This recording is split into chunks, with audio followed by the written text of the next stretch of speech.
अवधूत चिंतन श्री गुरुदेव दत्त श्री स्वामी समर्थ तुम्हाला सर्वांचं आपल्या चॅनलमध्ये खूप मनापासून स्वागत आहे। यंदा 2026 अतिशय महत्त्वाचा आणि अतिशय खास असणार आहे, कारण की 2026ला आलेला आहे धोंड्याचा महिना, ज्याला आपण अधिक मास, मलमास, पुरुषोत्तम मास अशा अनेक नावांनी ओळखला जातो। धोंड्याचा महिना पाहायला गेलं तर गावाकडे छान छान धोंडे करून खाल्ले जातात, पण खरं तर हा महिना भगवान विष्णूंना समर्पित आहे, कारण ह्या दिवसामध्ये अधिक मासामध्ये जो अधिक मास जो 33 दिवसांचा आलेला आहे, जे 33 दिवस भरून काढण्यासाठी आलेला आहे। भगवान विष्णूंनी स्वतः म्हटलेलं आहे की या महिन्याला माझं नाव द्या, कारण की ह्या महिन्यामध्ये भगवान विष्णूंची आपल्याला सगळ्यात जास्तीत जास्त सेवा करायची आहे। आपल्याकडे आयुष्यात म्हणजे भरपूर काही संकट येतात, अडीअडचणी येतात आणि खूप काही म्हणजे काही गोष्टी चालू असतात, संकट असतात, अडीअडचणी असतात, दुःख असतं, आर्थिक संकट असतं, भरपूर काही गोष्टी चालू असतात। तर त्यामुळे आपल्या मागे ना काही अशा गोष्टी चालू असतात, म्हणून तर भगवान विष्णूंनी आपल्यासाठी हा एक एक्स्ट्राचा महिना दिलेला आहे। यामध्ये आपल्याला सेवा, दान, पुण्य आपल्याला खूप काही चांगलं करायचं आहे, सत्कर्म चांगलं करायचे आहेत, वाचन चांगलं करायचं आहे, सेवा करायची आहेत, यज्ञ, दान, हवन वगैरे सगळं काही करायचं आहे। तुम्ही ह्या महिन्यामध्ये थोडं जरी केलं तरी आपल्याला हे खूप जास्त पटीने मिळणार आहे। बघा, याचं फळ खूप महत्त्वाचं असतं।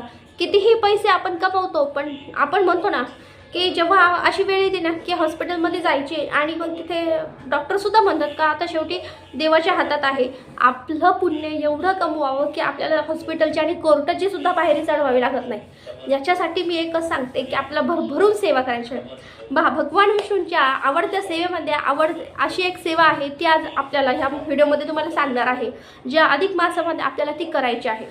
माता लक्ष्मी कुठे वास करते? जिथे भगवान विष्णूंची सेवा केली जाते तिथे। माता लक्ष्मी खूप चंचल आहे, पण तिला थांबवता कधी येतं? जिथे भगवान विष्णूंची सेवा केली जाते ना तिथेच ती थांबते, लक्षात ठेवा। माता लक्ष्मी म्हणजे कोण? पैसा।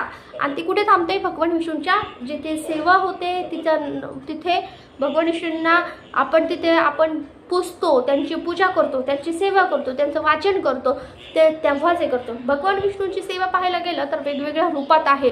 आता प्रत्येकाच्या मागे ऋण असतं। आता ऋण हे कोणत्या प्रकारात असतं हे पण तुम्हाला सांगते। त्यातलं एक ऋण असतं, त्यातला एक दोष असतो, तो असतो वास्तुदोष। वास्तू घडवताना किंवा आपण जिथे कुठे राहतो त्या वास्तूमध्ये काय झालेलं आहे हे माहिती असतं का?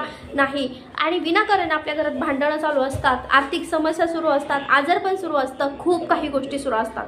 बऱ्याच वेळेस म्हणजे कोणताच माणूस असा नाही आहे, मी असं म्हणणार का सामान्य माणसामध्ये EMIचे प्रकार खूप वाढले, कर्जाचा डोंगर खूप वाढलेला आहे। म्हणजे आपण म्हणतो ना कर्जाचा डोंगर खूप वाढलेला आहे।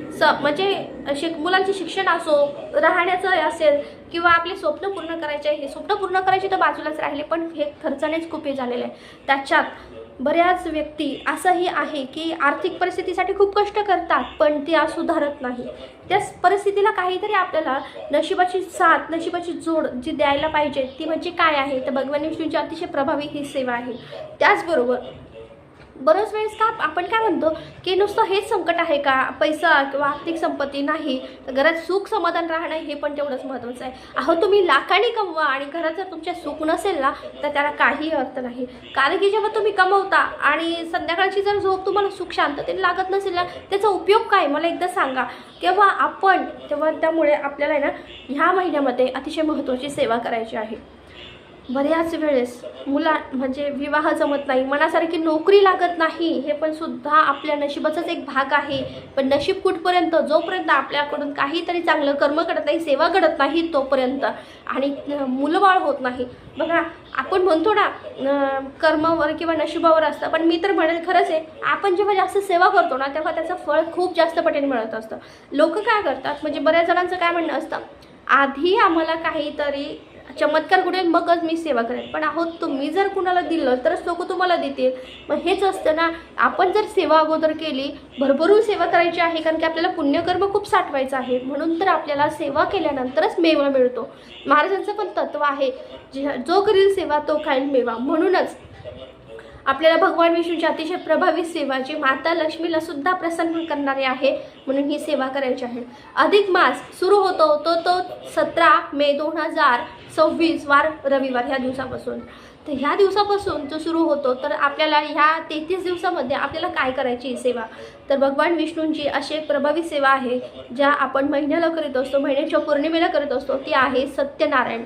बघा, पौर्णिमेचं सत्यनारायण प्रत्येक घरात करतात, पण आपल्या मनातली इच्छा पूर्ण व्हावी हे प्रत्येकाला वाटत असतं. घराचं असेल स्वप्न, जागा घेण्याचं असेल, जमीन खरेदी करण्याचं असेल, किंवा त्याचबरोबर नोकरी मिळण्याचं असेल, पेमेंट वाढ असेल. अहो, खूप स्वप्न असतात, खूप इच्छा असतात, पण कोणी सांगत नाही. कर्जाचा डोंगर आहे, प्रत्येकजण सांगत नाही, पण कर्जाचा डोंगर आहे. मनात काही ना काही टेन्शन असतं, ते दूर होण्यासाठी सत्यनारायण खूप प्रभावी सेवा आहे.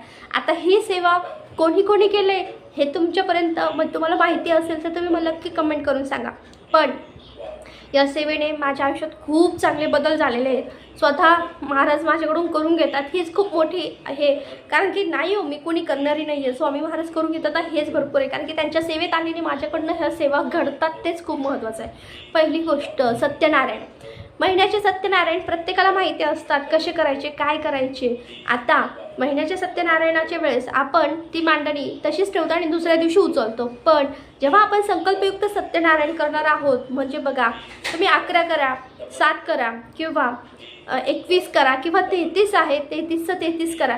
बऱ्याच महिलांना मासिक धर्माची अडचण असते. मग मासिक धर्म आल्यावर काय करायचं, ते मधले दिवस स्किप करा आणि पुन्हा सुरू ठेवा. तुम्ही 21 दिवसाचं सुद्धा सत्यनारायण करू शकतात, 29 दिवसाचं सुद्धा सत्यनारायण करू शकता. 29 हा आकडा खरं तर शुभ मानला गेला आहे, पण आता बघू.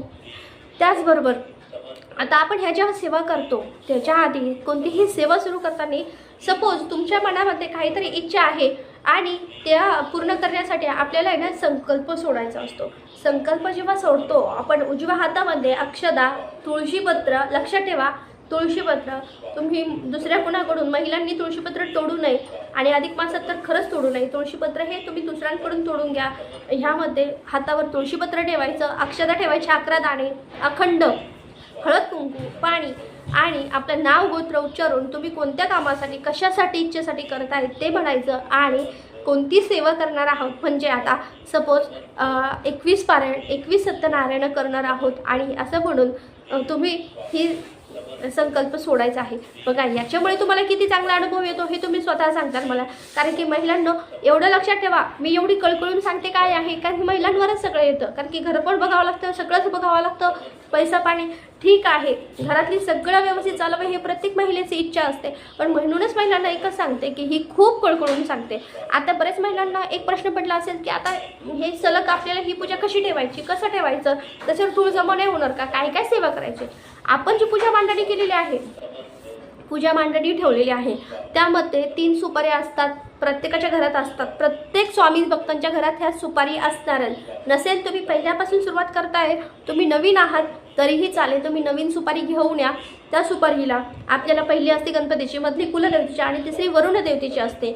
आता पहिल्या दिवशी मांडणी करताल तेव्हाही आणि पहिल्या दिवसापासून तर शेवटच्या दिवसापर्यंत संकल्प जेव्हा सोडतो तेव्हा एक वेळ निश्चित ठेवायची. तुम्ही सकाळी करणार असेल तर सकाळीच करा, संध्याकाळी करणार असेल तर संध्याकाळीच करा. फक्त मला एकच म्हणायचं आहे, दुपारी 12 ते 5 वाजेपर्यंत करू नका. कारण की ही वेळ आहे ना निद्रा अवस्थेची असते, वामकुशीची असते, आपल्याला झोप येत असते, आळस आलेला असतो आणि वाचण्याची किंवा बोलण्याची काहीही इच्छा नसते. मग त्याच्यामुळे मंत्र जप किंवा याच्याकडे आपलं लक्ष लागत नाही. आता हे झाल्यानंतर मला त्याचबरोबर ही आपण पूजा मांडणी करतो, 3 सुपाऱ्या पाण्यावर मांडतो, तुम्हाला पूजा मांडणी दिसत असेल. बरोबर, दुसऱ्या दिवशी काय करायचं, हे उचलायचं का नाही, तर ती मांडणी आपल्याला तुम्ही 21 दिवस करणार आहात, 11 दिवस करणार आहात, 51 दिवस करणार आहात, 108 दिवस करणार आहात तरीही चालेल. बघा, तुम्ही जेवढे दिवस करणार आहात ती पूजा मांडणी तशीच ठेवायची. त्यामध्ये काय करायचं, आपल्याला जी पानं आहेत रोज आपल्याला त्यात सुपारी असते, जे गणपती बाप्पा, कुलदेवता आणि वरुण देवता म्हणून ह्या 3ही सुपारींना रोज आंघोळ घालायची. सेम बाळकृष्णाला पण घालायची. आणि त्याचबरोबर आता ही सेवा करताना जेव्हा आपण हळद कुंकू, अक्षता, गंध हे पंचोपचार पूजा याला म्हटली जाते. गणपती बाप्पाला आंघोळ झाल्यानंतर करायची. नैवेद्य ठेवायचा गुळ खोबऱ्याचा, खडी साखरेचा ठेवायचा असतो.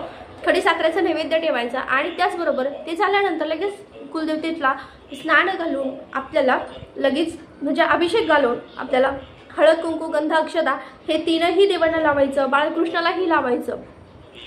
गणपती बाप्पा, वरुण देवता आणि कुलदेवता ह्या तिघांनाही आपल्याला हे करायचं आहे. काय करायचं आहे की त्यांना खडीसाखरेचा नैवेद्य ठेवायचा आहे. लक्षात ठेवा, गणपती बाप्पा उजव्या बाजूला असतात, मध्यभागी कुलदेवता असते आणि ह्या बाजूला म्हणजे डाव्या बाजूला वरुण देवता असतात आणि वरती तांब्याचा कलश असतो, त्याच्यावर तांदळाची वाटी आणि त्याच्यावर बाळकृष्ण असतात, म्हणजेच भगवान श्री विष्णू प्रतीक म्हणून ठेवलेले असतात आणि यांची पूजा करायची आहे. रोज आपल्या घरात थोडंसंच नैवेद्य करायचं, एकच चमच्याभर आपल्याला नैवेद्य करायचा, तो घरातल्याच लोकांनी खायचं, वाया जाईल असा करू नका, थोडं थोडं करून खायचा. नागलीची पानं वाळली तर तुम्ही ती पुन्हा बदलून ठेवू शकता, धूळ साफ करून ठेवू शकता. रोज आपल्या घरात अखंड दिवा तिथे लागलाच पाहिजे. आता माता लक्ष्मी येण्याची वेळ कोणती आहे तर संध्याकाळची आहे. तुम्ही पूजा मांडणीमध्ये ही केली असेल, सकाळी तुम्ही ती सुपारी धुवून आपल्या देवपूजेच्या वेळेस ते धुवून स्वच्छ पुसून त्यांना गंधाक्षता लावून ठेवू शकतात. संध्याकाळच्या वेळेस दिवा लावायचा. रोज आपण जशी पौर्णिमेच्या दिवशी जसं सत्यनारायणाच्या वेळेस 1 ते 5 अध्याय पठण करतो, आरती करतो, त्याचबरोबर तशीच सेवा आपल्याला रोज करायची आहे. आता तुम्ही सकाळी वाचलं तर सकाळी वाचा, संध्याकाळी वाचत असाल तर संध्याकाळी वाचा. आता संध्याकाळी जेव्हा आपण लक्ष्मी प्राप्तीची सेवा करतो त्याच वेळेस हे वाचलं तरी चालते, कारण की माता लक्ष्मीची वेळ ही पण तेच असते. आता मला एकच सांगायचं, तुम्ही जेव्हा वाचताल तेव्हा तुम्ही वेळ एकच ठेवा, म्हणजे सकाळची ठेवली तर सकाळचीच ठेवा, संध्याकाळची ठेवली तर संध्याकाळचीच ठेवा, तर वेळ बदलू नका. सपोज आता ह्या महिन्यामध्ये लग्न वगैरे नसणार आहेत, वास्तुशांती नसणार आहेत, राहिलं फक्त माहेरी जाण्याचं, कारण की धोंड्याचा महिना असला तरी पण आपल्याला माहेरी जायचं असेल, पण ह्यामध्ये स्किप होऊ देऊ नका. मासिक धर्म सोडला तर स्किप होऊ देऊ नका. ही जेवढी सेवा करता येईल तेवढी सलग करण्याचा प्रयत्न करा.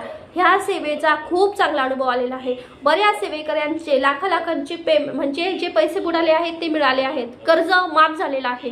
तुम्ही म्हणाल ताई एवढ्या कळकळून सांगताय, अहो खरंच आहे, एवढा अनुभव आलेला आहे. काही ताईंना 108 पारायण केल्यानंतर संतान प्राप्ती झालेली आहे, म्हणजे मूलबाळ होत नाही म्हणून त्यांना संतान प्राप्ती झालेली आहे. ह्या सेवेचा अनुभव एवढा दांडका आहे की नोकरी मिळाली आहे. मनासारखी नोकरी मिळणं हे खूप भाग्याचं असतं. अहो नोकरी तर सगळं जग करतं, पण मनासारखी नोकरी खूप महत्त्वाची असते. काही ती पण नसते, सॉरी. पण स्वतःचं घर पूर्ण होणं, स्वतःच्या घरात राहायला जाणं हे फक्त सत्यनारायणामुळे मिळतं. म्हणून ह्या महिन्यात आपल्याला जेवढी जास्तीत जास्त होईल महिलांना सेवा करायची आहे, सत्यनारायणाची सेवा करायची आहे. शेवटच्या दिवशी तुम्ही छानपैकी नैवेद्य वगैरे करून छान ताट भरून तुम्ही महाराजांना दाखवा. त्यानंतर तुम्ही त्या महिन्यातच तुम्ही दान देऊ शकता. त्या महिन्यात तुमचं सत्यनारायण झालं आहे, तुम्ही 33 केळींचं दान द्या, 33 पेढ्यांचं दान द्या, 33 ह्या चाकडेत दान द्या. बघा खूप छान असा हा अनुभव मला आणि ही सेवा तुमच्यासोबत शेअर करायची होती. अगदी अतिशय महत्त्वाची होती म्हणूनच तुमच्यासोबत शेअर केली, कारण की अगदी कळकळून सांगते, सर्वांनी ही सेवा शेअर करा. जास्तीत जास्त महिलांना सांगा, ज्या आर्थिक परिस्थितीमध्ये बुडालेले आहेत, खूप टेन्शनमध्ये असतात, कोणी सांगत नाही पण सांगा तुम्ही, म्हणजे शेअर करा, ओरली सांगा, तुम्हाला जसं वाटेल तसं करा, पण ही शेअर करा, नक्कीच करा. झालेली सेवा स्वामींच्या चरणी आणि भगवान विष्णूंच्या चरणी रुजू करते आणि व्हिडिओ इथेच थांबते. व्हिडिओ आवडला असेल तर लाईक शेअर सबस्क्राईब करा. श्री स्वामी समर्थ.